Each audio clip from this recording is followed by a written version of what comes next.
ಆತ್ಮೀಯ ವಿದ್ಯಾರ್ಥಿಗಳೇ, ಇಂದಿನ ತರಗತಿಯಲ್ಲಿ ನಾವು ಜಲಿಯನ್ ವಾಲಾಬಾಗ್ ಹತ್ಯಾಕಾಂಡದ ಬಗ್ಗೆ ತಿಳಿದುಕೊಳ್ಳೋಣ.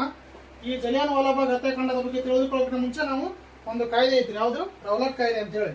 ಆ ಕಾಯ್ದೆ ಬಗ್ಗೆ ನಾವೇನ್ ಮಾಡಬೇಕು ತಿಳ್ಕೊಬೇಕು, ಹೌದಾ?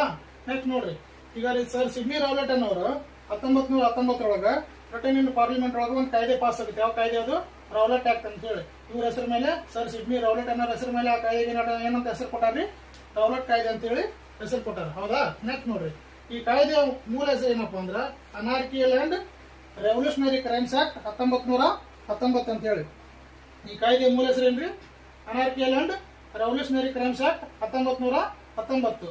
ನೋಡ್ರಿ, ಈ ಕಾನೂನನ್ನು ಏನಂತ ಕರೀತಾರ? ಮಹಾತ್ಮ ಗಾಂಧೀಜಿ ಅವರು ಕಪ್ಪು ಕಾನೂನು ಅಂತ ಕರೀತಾರ, ಅಥವಾ ಕಪ್ಪು ಕಾಯ್ದೆ ಅಂತ ಹೇಳಿ ಕರೀತಾರ. ಹಂಗಾರ ಕಾರಣಪ್ಪ ಏನಪ್ಪಾ ಅಂದ್ರ ಈ ಕಾಯ್ದೆ ನಿರ್ಣಯಗಳಿರ್ತಾವ ಏನಂತ? ಒಂದು, ಕ್ರಾಂತಿಕಾರಿಗಳು ಗುಂಪಾಗಿ ಅಡ್ಡಾಡುವಂತಿಲ್ಲ. ಎರಡನೇದೇನ್ರಿ? ಸಭೆ ಸೇರುವಂತಿಲ್ಲ. ಮೂರನೇದು, ಪತ್ರಿಕೆಗಳನ್ನ ಬರೆಯುವಂತಿಲ್ಲ.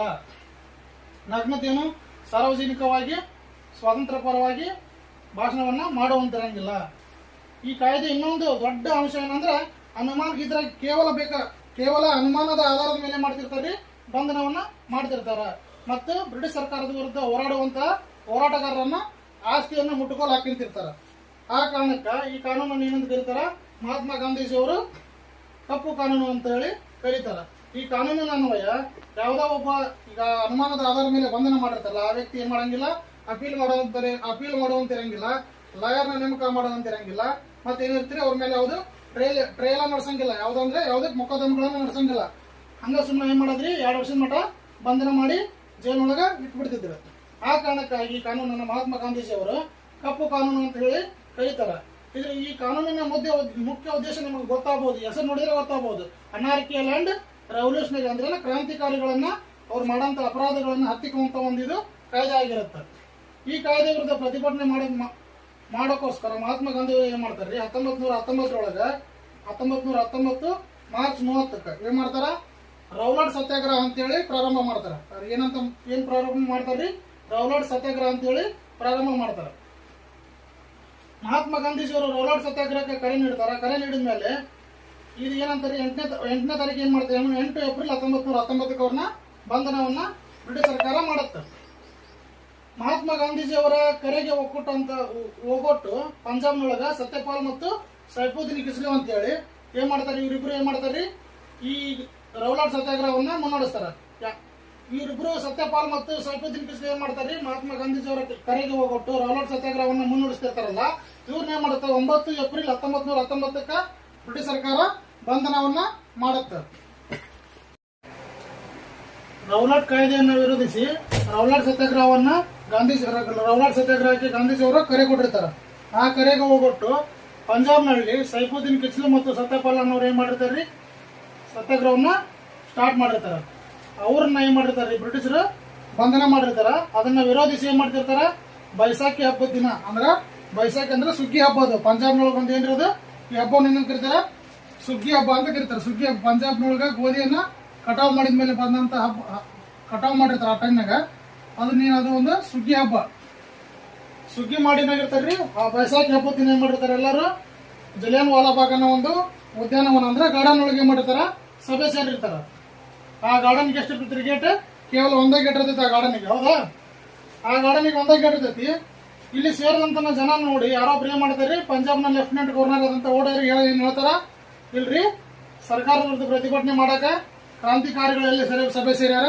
ಜಲಿಯನ್ ವಾಲಾಬಾಗ್ ಅನ್ನ ಪಂಜಾಬ್ನ ಅಮೃತ್ಸರದೊಳಗಿರಂತ ಜಲಿಯನ್ ವಾಲಾಬಾಗ್ನೊಳಗ ಸಭೆ ಸೇರ್ಯಾರ ಅಂತ ಹೇಳ್ತಾರ. ಅವಾಗ ಓಡೇರ್ ಏನ್ ಮಾಡ್ತಾನ? ಬ್ರಿಗೇಡಿಯರ್ ಕಾಲ್ ಮಾಡ್ತಾನ್ರಿ. ನೆನಪಿಟ್ಟುಕರಿ, ಲೆಫ್ಟಿನೆಂಟ್ ಗವರ್ನರ್ ಯಾರು? ಪಂಜಾಬ್ನ ಲೆಫ್ಟಿನೆಂಟ್ ಗವರ್ನರ್ ಓಡೇರ್. ಬ್ರಿಗೇಡಿಯರ್ ಅಂದ್ರೆ ಸೈನ್ಯದ ಮುಖ್ಯಸ್ಥ ಯಾರ್ರಿ? ಆಡೇರ್. ಇವ ಆಡೇರ್ ಕಾಲ್ ಮಾಡಿ ಹೇಳ್ತಾನ್ರಿ, ಹಿಂಗ ಪಂಜಾಬ್ನ ಜಲಿಯನ್ ವಾಲಾಬಾಗ್ ಅಮೃತ್ಸರದ ಬಳಿ ಇರುವಂತ ಜಲಿಯನ್ ವಾಲಾಬಾಗ್ನೊಳಗ ಕ್ರಾಂತಿಕಾರಿಗಳನ್ನ ಸಭೆ ಮಾಡಾಕತ್ತಾರಂತ. ಅದಕ್ಕೆ ಏನ್ ಮಾಡ್ರಿ ನೀವು ಲೋರಿ ಅಂತ ಹೇಳಿ ಏನ್ ಮಾಡ್ತಾನವ? ಬ್ರಿಗೇಡಿಯರ್ ಹೇಳ್ತಾನ, ಆಡೇರ್ ಹೇಳ್ತಾನ. ಆಡೇರ್ ಏನ್ ಮಾಡ್ತಾನ್ರಿ?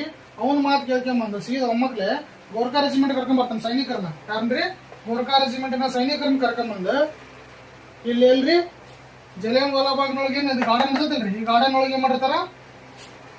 ಏನ್ರಿ ಸಭೆ ಸೇರಿರ್ತಾರ ಜನ. ಆ ಜನದ ಮೇಲೆ ಏನ್ ಮಾಡ್ತಾನ? ಏಕದಮ್ ಬಂದ್ ಏನ್ ಮಾಡ್ತಾನ್ರಿ? ಗೋಲಿಬಾರ್ ಅಂದ್ರ ಫೈರಿಂಗ್ ಸ್ಟಾರ್ಟ್ ಮಾಡ್ತಾನ.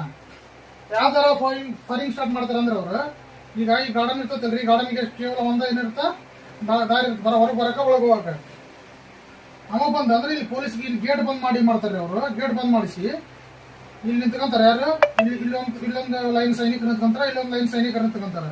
ನಿಂತ್ಕೊಂಡು ಏನ್ ಮಾಡ್ತಾರ, ಯಾಕಂದ್ರೆ ಇವ್ರು ಎರಡು ಲೈನ್ ಒಳಗೆ ಯಾಕೆ ನಿಂತಿರ್ತಾರ ಅಂದ್ರೆ ಅವಾಗಿನ ಟೈಮ್ನಾಗ ಏನಿರಂಗಿಲ್ಲ, ಆಟೋಮೆಟಿಕ್ ಗನ್ ಇರಂಗಿಲ್ಲ. ಅಂದ್ರೆ ಈಗ ಆಟೋಮೆಟಿಕ್ ಆಗಿ ಗನ್ ಲೋಡ್ ಆಗ್ತಿರಂಗಿಲ್ಲ. ಅವಾಗ ಮಾಡ್ಬೇಕು, ಗುಂಡು ಖಾಲಿ ಆದ ಕೂಡಲೇ ಒಳ್ಳೆ ಗುಂಡು ಲೋಡ್ ಮಾಡಿ ಮತ್ತೆ ಫೈರಿಂಗ್ ಮಾಡ್ಬೇಕಾಗಿರ್ತೈತಿ. ಆ ಟೈಮ್ನಾಗ ಏನಾಗಿದೆ, ಅದಕ್ಕೆ ಮಾಡ್ತಾರೆ ಅವರು. ಫಸ್ಟ್ ಇವ್ರು ಗುಂಡು ಖಾಲಿ ಆದ ಕೂಡಲೇ ಏನ್ ಮಾಡ್ಬೇಕು, ನೆಕ್ಸ್ಟ್ ಇವ್ರು ಅಟ್ಯಾಕ್ ಮಾಡೇ ಬಿಟ್ಟಿರ್ಬೇಕು ಹಿಂದೆ. ಆ ಟೈಪ್ ನಿಲ್ಲಿಸಿ ಏನ್ ಮಾಡ್ತಾರ್ರಿ, ಇಲ್ಲಿರೋಂಥ ಜನಗಳ ಮೇಲೆ ಏನ್ ಮಾಡ್ತಾರ, ಗೋಲಿಬಾರನ್ನ ಮಾಡಿಸ್ತಾರ. ಈಗ ಇಲ್ಲಿ ನಡೆದಂತ ಗೋಲಿಬಾರಿಗೆ ಸುಮಾರು ಏನ್ರಿದೆ ಅಫಿಷಿಯಲ್ ಆಗಿ ಕೊಟ್ಟಿದ್ದು. ಅಫಿಷಿಯಲ್ ಆಗಿ ಏನ್ ಹೇಳ್ತಾರೆ ಜನ, ಕೆಲವೊಂದು ಇತಿಹಾಸಕಾರರು 400 ಜನ ಸಾವನ್ನಪ್ಪಿದ್ರು ಅಂತ ಹೇಳ್ತಾರೆ. ನಾವು 400 ಜನ ಸಾವನ್ನಪ್ಪಿದ್ರು ಅಂತ ಹೇಳ್ತಾರೆ. ಕೆಲವು ಮಂದಿ ಏನ್ ಹೇಳ್ತಾರ, ಇಲ್ಲ 400,000ಕ್ಕಿಂತ ಹೆಚ್ಚಿಗೆ ಜನ ಸತ್ತಾರ ಅಂತ ಹೇಳ್ತಾರೆ. ಕೆಲವು ಮಂದಿ 1500 ಜನ ಸತ್ತಾರ ಅಂತ ಹೇಳ್ತಾರೆ. ಕೆಲವು ಜನ 2-3 ಸಾವಿರ ಜನ ಸತ್ತಾರ ಅಂತ ಹೇಳ್ತಾರೆ. ಏನೈತಿ ಇದ್ರೊಳಗ ಅಭಿಪ್ರಾಯಗಳೊಳಗ ಇತಿಹಾಸಗಾರಿಗೆ ಏನೈತಿ ಭಿನ್ನಾಭಿಪ್ರಾಯ ಐತಿ. ಈ 400 ಜನ ಏನ್ ಸಾಯ್ತಾರಲ್ರಿ ಅಫಿಷಿಯಲ್ ಆಗಿ, ಈ ಹತ್ಯಾಕಾಂಡದ ಕುರಿತು ತನಿಖೆ ಮಾಡಕ್ಕೆ ಏನ್ ಮಾಡ್ತಾರ, ಹಂಟರ್ ಆಯೋಗವನ್ನ ಬ್ರಿಟಿಷ್ ಸರ್ಕಾರ ಏನ್ ಮಾಡತ್ರಿ, ರಚನೆ ಮಾಡುತ್ತೆ. ಆದ್ರೆ ಕಾಂಗ್ರೆಸ್ ಏನ್ ಮಾಡತ್ರಿ, ಸರ್ಕಾರ ಇದನ್ನ ಹಂಟರ್ ಆಯೋಗವನ್ನ ವಿರೋಧಿಸುತ್ತೆ. ಯಾಕಂದ್ರೆ ಇದ್ರೊಳಗೆ ಏನ್ ಹೇಳ್ತಾರೆ, 8 ಮೆಂಬರ್ ಇರ್ತಾರೆ. 8 ಮೆಂಬರ್ ಒಳಗೆ ಏನಿರ್ತಾರ, 5 ಮಂದಿ ಏನಿರ್ತಾರ ಬ್ರಿಟಿಷರ ಇರ್ತಾರ. 5 ಮಂದಿ ಬ್ರಿಟಿಷ್ ಇರ್ತಾರೆ, 3 ಮಂದಿ ಏನಿರ್ತಾರ ಬರೇ ಭಾರತೀಯರು ಇರ್ತಾರ. ಅಂದ್ರೆ ತಿಳ್ಕೊರ್ ನೀವು, ಇವ್ರು ಒಂದ್ ಏನೋ ಶಿಫಾರಸ್ ಕೊಡ್ಬೇಕಂದ್ರೆ ಈಗ 5 ಮಂದಿ ನಡೀತೈತೆ, 3 ಮಂದಿ ನಡೀತೈತೆ. ಯಾವಾಗಿದ್ರು ಬ್ರಿಟಿಷರ್ದ ನಡೀತೈತೆ. ಅಂದ್ಮೇಲೆ ಏನು ನಮಗೇನು ನ್ಯಾಯ ಸಿಗಲ್ಲ ಅಂತ ಗೊತ್ತಾದಂತ ಯಾರು ಭಾರತೀಯರು ಹಂಟರ್ ಆಯೋಗವನ್ನ ಏನ್ ಮಾಡ್ತಾರೆ, ವಿರೋಧ ಮಾಡ್ತಾರೆ. ಈ ಹಂಟರ್ ಆಯೋಗ ಏನ್ ತೀರ್ಪು ಕೊಡುತ್ತಂದ್ರ, ಭಾರತೀಯರಲ್ಲಿ ಏನ್ ಮಾಡಬಾರ್ದಾಗಿತ್ತು, ಸಭೆಯನ್ನ ಸೇರಬಾರ್ದಾಗಿತ್ತು. ಯಾಕಂದ್ರ ರೌಲಟ್ ಕಾಯ್ದೆ ಪ್ರಕಾರ ಏನಿರ್ತೈತಿ, ಸಭೆ ಸೇರಂಗಿಲ್ಲ ಅಂತ ಇರ್ತೈತಿ. ಹೌದಾ, ಭಾರತೀಯರಲ್ಲಿ ಸಭೆ ಸೇರಬಾರ್ದಾಗಿತ್ತು. ಮತ್ತ ಇವನ್ ಡೈರ್ ಮೇಲೆ ಅಷ್ಟೊಂದು ಏನ್ ಹೆಚ್ಚಿಗೆ ಕ್ರಮ ತಗೋನಲ್ರಿ ಅವ್ರು ಏನಂತ ಹೇಳ್ತಾರೆ ಡೈರ್ ಬಗ್ಗೆ, ಡೈರ್ ಬಂದು ಫೈರಿಂಗ್ ಮಾಡಬಾರ್ದಿತ್ತು, ಮಿಸ್ಟೇಕ್ ಅಲ್ಲಿ ಮಾಡ್ಯಾನ ಫೈರಿಂಗ್ ಮಾಡ್ಯಾನ ಅಂತ ಹೇಳ್ತಾರ ಅವ್ರು ಅಷ್ಟೇ. ಅದನ್ನ ಬಿಟ್ಟು ಮತ್ತೆ ಅವನ ಮೇಲೆ ಏನೋ ಅವ್ರ ಕ್ರಮವನ್ನ ತೆಗೆದುಕೊಳ್ಳಲ್ಲ ಅವರು. ಈ ಟೈಮ್ನಾಗ ಏನಾಗಿರ್ತದೆ, ಏಪ್ರಿಲ್ 13, 1919 ಟೈಮ್ನಾಗ ಆಗ ಜಸ್ಟ್ ಏನಾಗಿರ್ತೈತ್ರಿ, 1ನೇ ಮಹಾಯುದ್ಧ ಮುಕ್ತಾಯ ಆಗಿರ್ತೈತಿ. 1ನೇ ಮಹಾಯುದ್ಧ ಮುಕ್ತಾಯ ಆಗಿ ಯಾವಾಗ ಏನಾಗಿರ್ತೈತಿ, ಸ್ವಲ್ಪ ಬ್ರಿಟಿಷರಿಗೆ ತೆಲ್ಲಿನೂ ಕಮ್ಮಿ ಆಗಿರ್ತೈತಿ. ಆದ್ರೆ ಇವ ಏನ್ ಮಾಡ್ತಾನ, ಇವ ಇಲ್ಲಿ 400 ಜನ ಕೊಂದು ಮತ್ತೊಂದು ತೆಲ್ಲಿನೂ ತಂದು ಬಿಡ್ತಾನ ಅವ್ರಿಗೆ, ಯಾರಿಗೆ, ಬ್ರಿಟಿಷರಿಗೆ. ಅದಕ್ಕೆ ಏನಂತಾರ ಅವರು, ಏನ್ ಇಲ್ಲಿ ಬೇಡ, ಪಂಜಾಬ್ನಾಗ ಇರೋದು ಬೇಡ, ನೀನು ಸೀದಾ ಅಲ್ಲಿ ಬಂದ್ಬಿಡ, ಇಂಗ್ಲೆಂಡಿಗೆ ಬಂದ್ಬಿಡ ಅಂತ ಹೇಳಿ ಮಾಡ್ತಾರೆ. ಅವನ್ನ ಇಂಗ್ಲೆಂಡಿಗೆ ಕರ್ಸ್ಕೊಂಡ್ಬಿಡ್ತಾರ.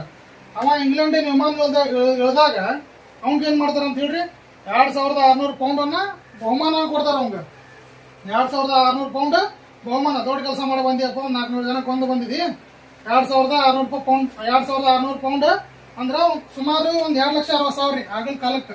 ಈಗ 100 ರೂಪಾಯಿ ಹಿಡ್ಕೊಂಡ್ರು 2,60,000 ರೂಪಾಯಿ ಅಮೌಂಟ್ ಯಾರಿಗೆ ಕೊಡ್ತಾರ, ಜನರಲ್ ಯಾರು ಓ ಡೈರೆಕ್ಟ್ ಕೊಡ್ತಾರ್ರಿ.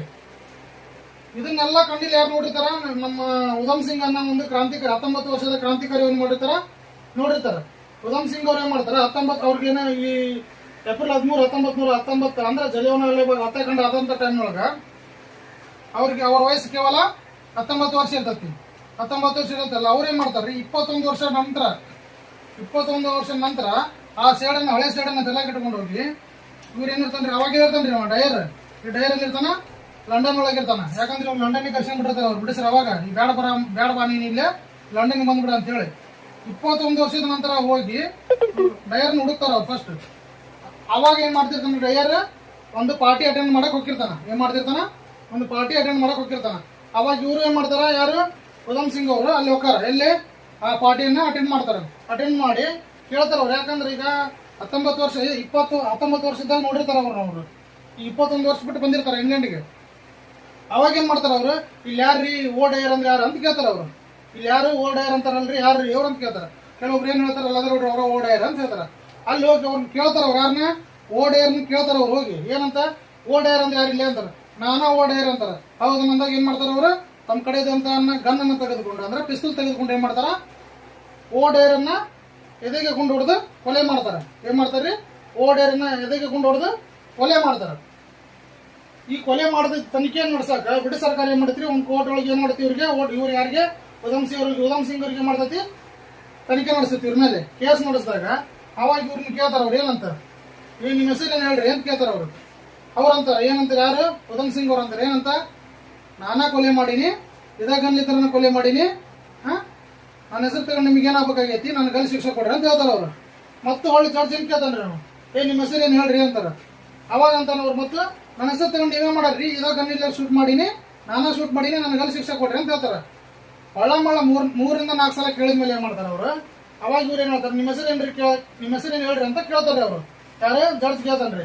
ಕೇಳಿದಾಗ ಇವ್ರು ಹೇಳ್ತಾರ, ಅವ್ರ ಹೆಸರು ಎಷ್ಟು ಅಂತ ಹೇಳ್ತಾರ ಅಂದ್ರೆ ಅವ್ರು, ನನ್ನ ಹೆಸರು ರಾಮ್ ಮೊಹಮ್ಮದ್ ಸಿಂಗ್ ಆಜಾದ್ ಅಂತ ಹೇಳ್ತಾರ. ಅವ್ರು ಏನಂತ ಹೇಳ್ತಾರ್ರಿ, ನನ್ನ ಹೆಸರು ರಾಮ್ ಮೊಹಮ್ಮದ್ ಸಿಂಗ್ ಆಜಾದ್ ಅಂತ ಹೇಳ್ತಾರ. ಅವಾಗ ಅದನ್ನ ಕೇಳದಂತ ಏನ್ ಮಾಡ್ತಾರೆ, ಇವರಿಗೆ ಗಲ್ಲು ಶಿಕ್ಷೆಯನ್ನ ಕೊಡ್ತಾರ ಅವರು.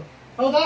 ವಿಚಾರ ಮಾಡ್ರಿ, ಒಬ್ಬ 19 ವರ್ಷದ ಯುವಕ 21 ವರ್ಷಗಳ ನಂತರ 21 ವರ್ಷಗಳ ನಂತರ ಭಾರತೀಯರನ್ನ ಕೊಂದಿರ್ತಾನೆ. ಎಲ್ಲಿ? ಏಪ್ರಿಲ್ 13, 1919ಕ್ಕೆ. ಯಾವಾಗ ಆಗಿರ್ತೈತಿ ಜಲಿಯನ್ ವಾಲಾಬಾಗ್ ಹತ್ಯಾಕಾಂಡ? ಏಪ್ರಿಲ್ 13, 1919ಕ್ಕೆ ಆಗಿರ್ತೈತಿ. ಇದನ್ನ ನೆನಪಿಟ್ಕೊಂಡು ಹೋಗಿ ಅವ್ರದೇ ದೇಶಕ್ಕೆ ಹೋಗಿ ಅಲ್ಲೇ ಅವ್ರ ಫಂಕ್ಷನ್ ಒಳಗೆ ಅವ್ರನ್ನ ಕೊಲೆ ಮಾಡಿ ಬರ್ತಾರ ಅವ್ರು. ಅಂದ್ರೆ ತಿಳ್ಕೊರಿ ನೀವು, ಒಬ್ಬ ದೇಶಾಭಿಮಾನ ಅನ್ನೋದು ಉಧಮ್ ಸಿಂಗ್ ಅವ್ರು ನೋಡಿ ಕಲಿಬೇಕು ಅನ್ನೋದು ನಮಗೆಲ್ಲ ಅರ್ಥ ಆಗುತ್ತೆ.